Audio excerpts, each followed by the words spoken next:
HTML এ colour value RGB এবং hex সিস্টেমের পাশাপাশি HSL সিস্টেম দিয়েও প্রকাশ করা যায়। HSL সিস্টেমে সিনট্যাক্স হলো H দ্বারা বোঝা যায় হিউ, S দ্বারা বোঝা যায় স্যাচুরেশন এবং L দ্বারা বোঝা যায় লাইটনেস। এখন আমরা প্রথম হিউ নিয়ে আলোচনা করি।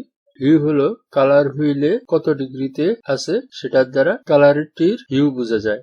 ফর এক্সাম্পল, এখানে একটি কালার হুইলের চিত্র আছে। 0 ডিগ্রিতে আমরা বুঝবো রেড, 60 ডিগ্রিতে আমরা বুঝবো ইয়েলো, 120 ডিগ্রিতে আমরা বুঝবো এখানে গ্রিন এবং 180 ডিগ্রিতে আমরা বুঝবো সায়ান। তারপর আরো 60 ডিগ্রি যোগ করে 240 ডিগ্রিতে আমরা বুঝবো ব্লু, আরো 60 যোগ করে 300 ডিগ্রিতে আমরা বুঝবো ম্যাজেন্টা এবং 360 ডিগ্রি আর 0 ডিগ্রি ভ্যালু সেম, যেটা হলো রেড। স্যাচুরেশন আমরা বুঝবো কালারটি কতটুকু ইন্টেন্স। ইন্টেন্সিটি বোঝা যায় কালারটিতে গ্রে এর পরিমাণ কতটুকু। 100% মানে হলো এর ভিতরে কোনো গ্রে নেই, কিন্তু 0% হলো সম্পূর্ণ গ্রে। আমরা এক্সাম্পলে দেখবো একটু পরে। তারপর এল দ্বারা বোঝা যায় আমাদের লাইটনেস। লাইটনেস মানে হলো এটা কি লাইট অথবা ব্ল্যাক, কতটুকু পার্সেন্টেজ হোয়াইট এবং কতটুকু পার্সেন্টেজ ব্ল্যাক, লাইটনেস দ্বারা এই জিনিসটা বোঝা যায়। সর্বশেষে আমরা আলফা ভ্যালু নিয়ে আলোচনা করব। আগে আমরা এক্সাম্পল দেখি। এখানে আমাদের একটা HTML ডকুমেন্ট আছে, আমি অলরেডি তৈরি করে নিয়েছি এবং এখানে আমি একটি হেডিং 2 নিয়েছি এবং এর ব্যাকগ্রাউন্ড কালার হলো রেড, যেটা যেহেতু HSL সিস্টেম আমাকে আগে HSL লিখতে হবে। তারপর 0 হলো ডিগ্রি, যেটা আগে আমি কালার হুইলে দেখালাম, এবং 100% হলো স্যাচুরেশন, তারপর 50% হলো লাইটনেস। এখন আমরা আউটপুট যদি দেখি, আজকে আমরা ডকুমেন্টটি ফায়ারফক্স এর বদলে ক্রোম দিয়ে ওপেন করব, কারণ ক্রোমে কালার হুইলটি আরো বেটার। এখানে যদি আমি ইন্সপেক্ট করি, ইন্সপেক্ট করলে এখানে আমরা দেখব ব্যাকগ্রাউন্ড কালার।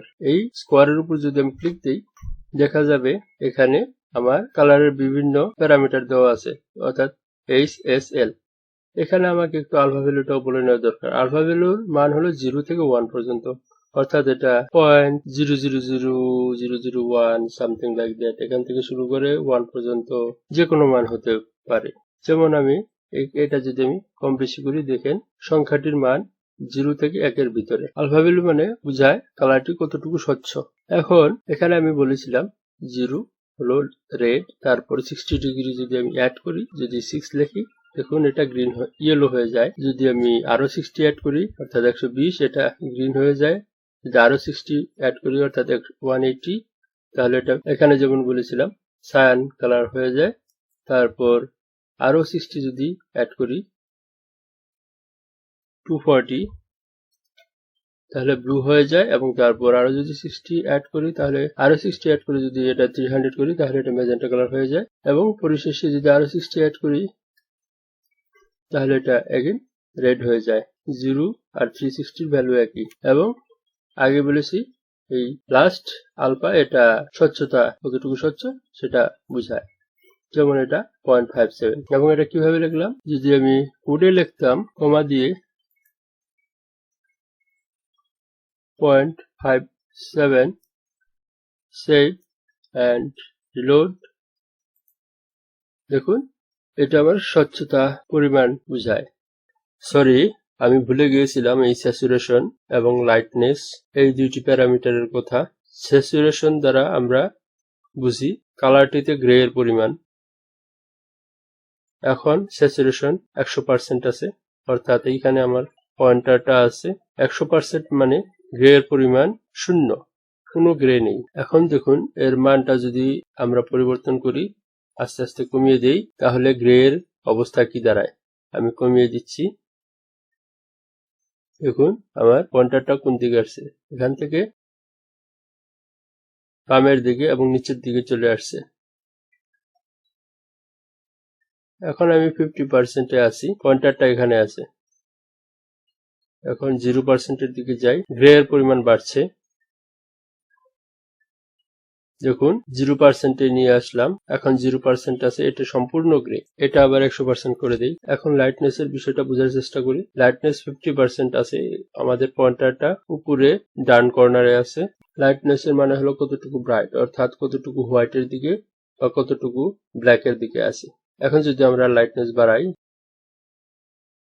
আমাদের পয়েন্টারটা বাম দিকে সরে যাচ্ছে,